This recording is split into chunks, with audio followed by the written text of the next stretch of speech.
I think maybe let's be honest, you are tired of the crickets, tired of presenting your heart out and getting a polite, we'll let you know, tired of knowing your product changes lives and hearing, send me the PDF, email me. You are speaking. They are just not deciding. It's because you are having the wrong conversation. You are negotiating with the wrong person.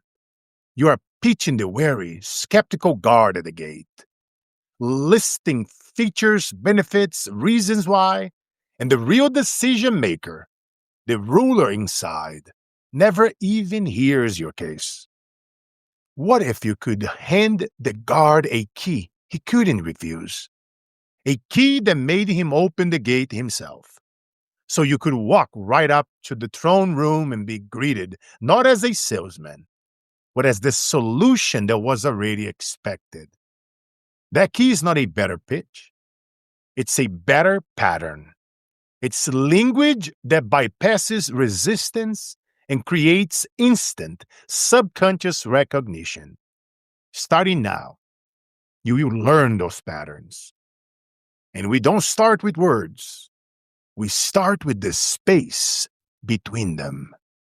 This is backed by research, the real neuroscience of influence, the art of making people feel your truth before they even understand it. This is how you stop speaking and start weaponizing your voice. Welcome to the first episode of 2026. It's about to go down.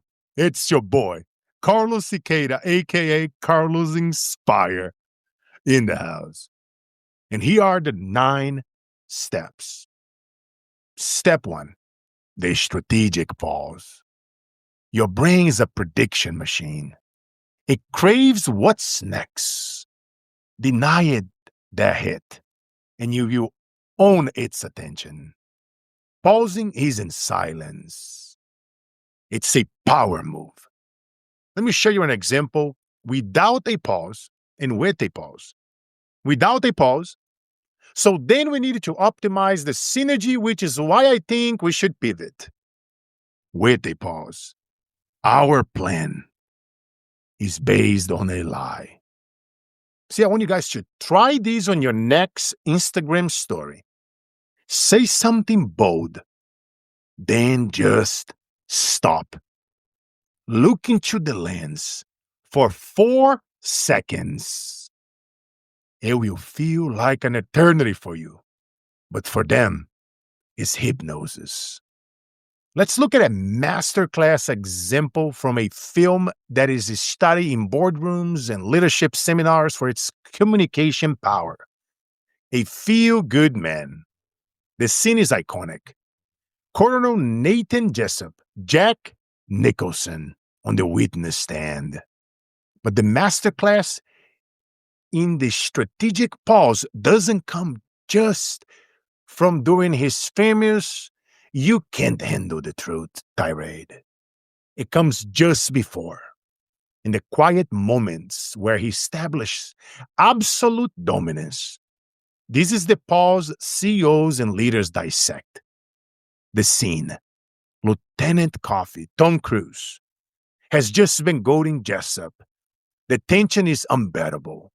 Jessup finally asks, "Did you order the code red?" The entire courtroom holds its breath.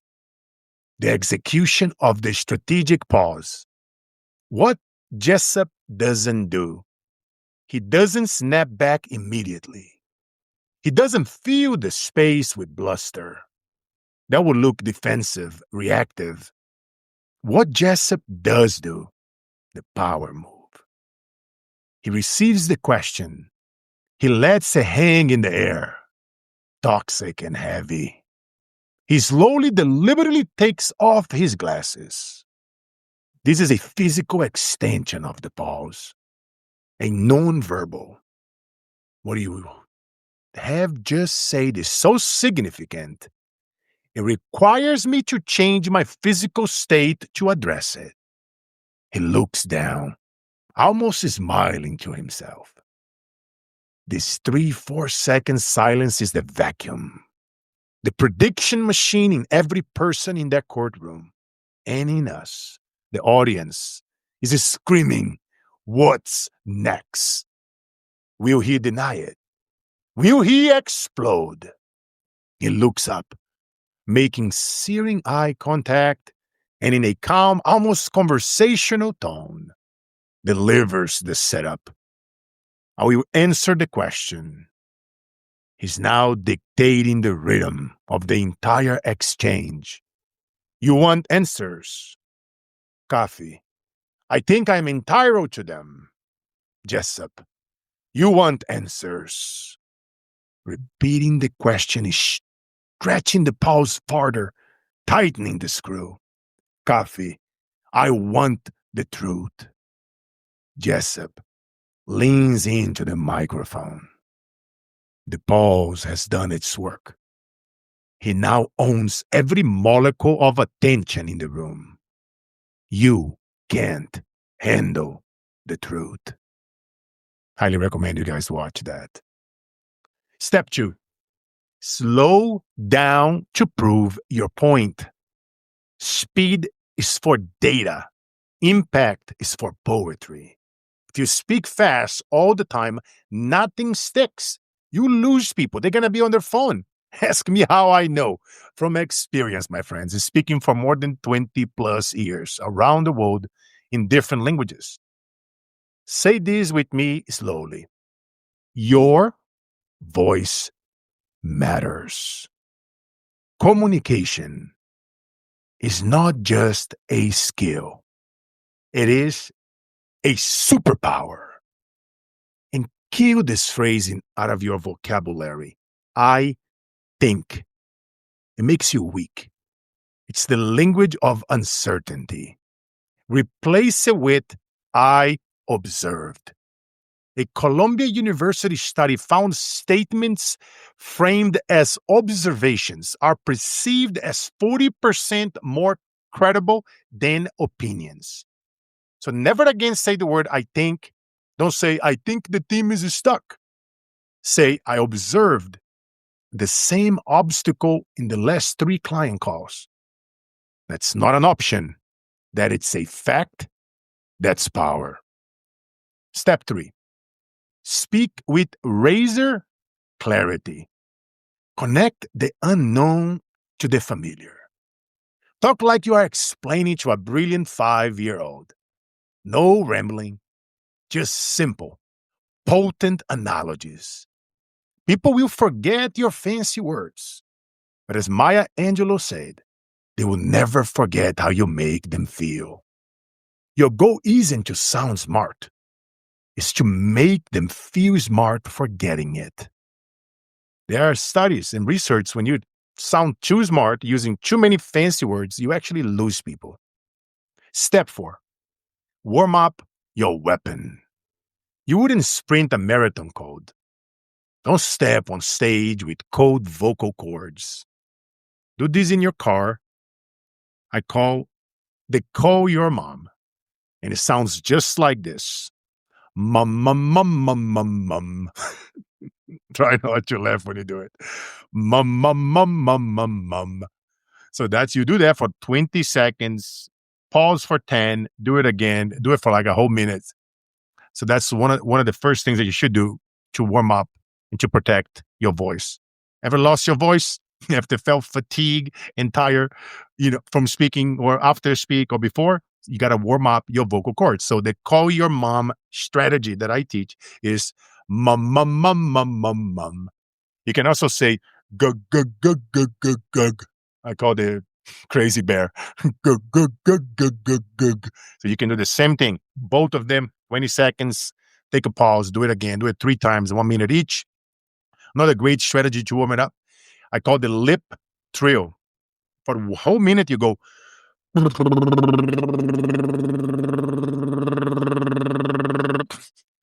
It sounds a lot funny when you do it and you look at yourself. So you do that for a whole minute. And now, for the last one that I really like is your lip trill, like your favorite song, you will look super silly, but just don't do it in public. Do it in the damn car. You know, you just go and you go.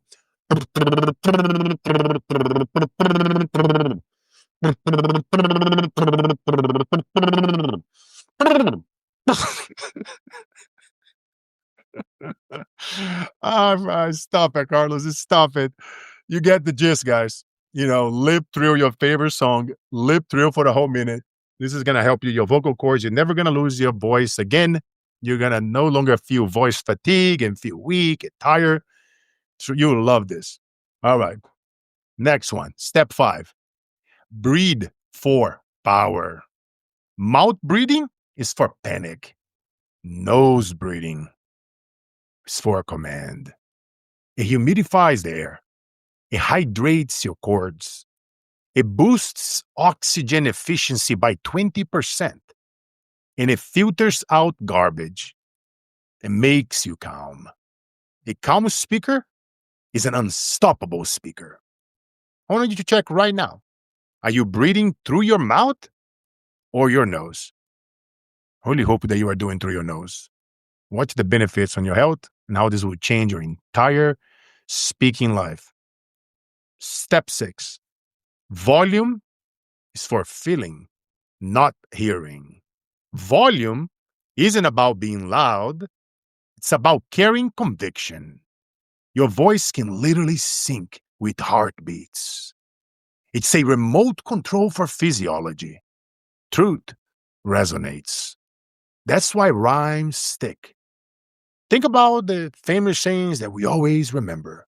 Shoot for the moon, and you will land among the stars. Les Brown. You repeat what you don't repair. They don't just hear it, they feel it. Step 7. Finish your thought. Want to sound like a genius? Use simple words and finish your thoughts. Here's what we do, master communicators. 1, you start with a thought. 2, you finish that same thought. 3, you pause. And 4, you move on. You see, rumbling is the enemy of credibility. Complexity makes people think you are hiding something. Clarity makes you sound smarter, more sophisticated, and trustworthy. Trust me, record yourself, prepare for your speech, and watch the recording. Pay close attention to your pauses. Are you rumbling? Did you start with a thought? Did you finish that thought? Did you pause? And then move on. Remember, a confused mind doesn't buy. Step 8. Master the frameworks. Stop winging it. Use structures. Prepare. People remember in frameworks. People remembers in 3. Let me share one of them that I really like that I use. I call the LAT method. Used in report building. L stands for listen intently. A stands for ask more questions. Ask a powerful question. And T stands for tell me more. Hey, Joe, earlier you mentioned your team was stuck. Tell me more about that. How did you guys think I'm married for so long? I just celebrated my 19 years anniversary. Love you, Angie. Every time I get home from traveling, speaking around the world, I sit down with my spouse and I listen very intently. I ask her many, many questions. And the most important one, when she's telling me about anything while I was gone, I say, tell me more, baby. Tell me more, guys. You trust me on that one. Here's another framework that I really like. I call the 3-2-1 framework. You pause for 3 seconds, you give 2 key points, and you end with one compelling question. It's like a circuit breaker that forces to focus back to you. The scenario. You are in a chaotic project meeting. Side conversations are happening. The energy is scattered. Someone just made a controversial point that the team is glossing over. You need to regain control and steer the conversation with authority. The 3-2-1 execution. Step 1. The 3-second pause. Wait for a slight low or gently say, I need to build on that. That wasn't gently. Then you stop. You make deliberate, calm eye contact around the room. You physically settle. You let the silence stretch for the 3 full seconds. This isn't awkward. It's authoritative. It signals what I'm about to say requires your full attention. The room will quiet down. Step 2, the 2 key points. Now deliver 2 concise, irrefutable points. They must be clear and connected. Point 1, the problem. If we launch the campaign next Friday, we are colliding with the industry news cycle. Our message will be drowned out. Point 2, the implication. That means we'll spend our full budget just to achieve 40% of our projected visibility. We will be solving a budget crisis in 1 month instead of celebrating our results. 3, the 1 compelling question. Immediately follow your 2 points with a single open-ended question that forces engagement and hands the next move to the team, but on your terms. The question. So my question is, look at me doing the 3 seconds. Do we want to be a footnote on Friday or the headline on the following Tuesday? Step 9, the standing ovation formula. How to close any talk so it sticks. 1, the scene. You got to set the stage. Give the why before the what. Make them feel the problem. 2, the idea. Deliver your core message. 1 clear, sharp idea. 3, connect. Show them why it matters to them. Not to the world, to their world, their heart, their future. Now let's talk about the real secret. The reason these 9 steps don't just make you better, they make you irresistible, incomparable. Everything we cover, the pause, the framing, the simplicity, the connection, it has one ultimate goal: to bypass the argument. You see, the conscious mind is the gatekeeper. It's the critic. It's the one that says, I need to think about it. Let me compare. Let me get back to you. I got to talk to my spouse. I am not sure. That's where communication gets stuck. That's where deals die on the vine. That's where a great talk gets a round of applause but creates no movement. True mastery, the kind that doesn't just inform but transforms, happens when you speak directly to the subconscious mind. The part that makes decisions based on feeling, on identity, on resonance. The part that says yes before logic ever gets a vote. Imagine what that does.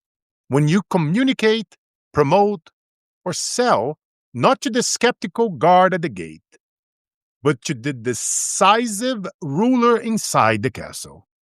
That's no fight. That is only recognition. This is the difference between persuading someone and having them feel persuaded by their own discovery. This isn't theory.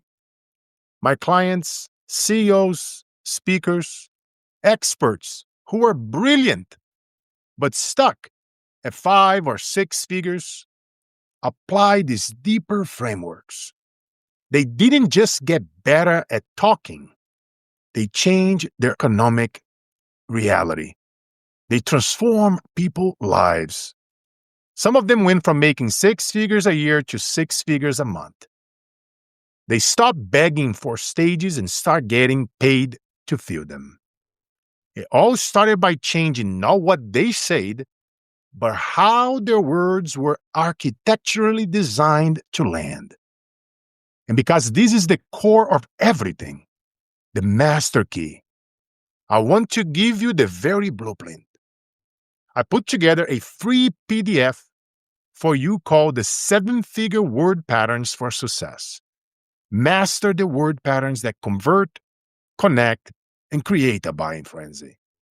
This is your cheat sheet to engineering language that bypasses resistance and gets to a yes faster. It's the specific verbal architecture behind everything we discussed today. I want you guys to go to getonmorestages.com. Getonmorestages.com and download it right now after you are done listening to this episode. Keep it next to you every time you write a talk, craft a pitch, or record a promo.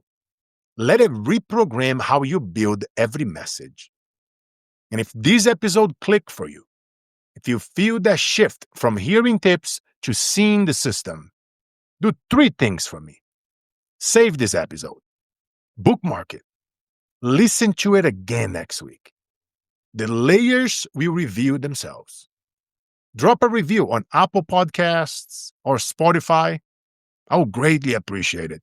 It's the feel that lets me bring you more of this, and it helps so many people around the world. As the more we grow on social media, the more that we monetize our channels and our social media, we are helping more people that are facing hunger right now on the streets. Share this with one person who is brilliant but unheard, who is struggling to turn the expertise into undeniable influence and income. This is your reminder. Your voice is not just sound. It is legacy. It is the bridge between your lonely idea and its place in the world. It turns a follower into a devotee, a raving fan, a speech into a movement. You have greatness within you. Your voice matters. Communication is not just a skill. It's a superpower. So I ask you, how will you use it? To add to the noise or to cut through it? Stop mumbling. Start thundering. The world isn't listening for another smart person. It's begging for a signal. Be that signal. Now go speak.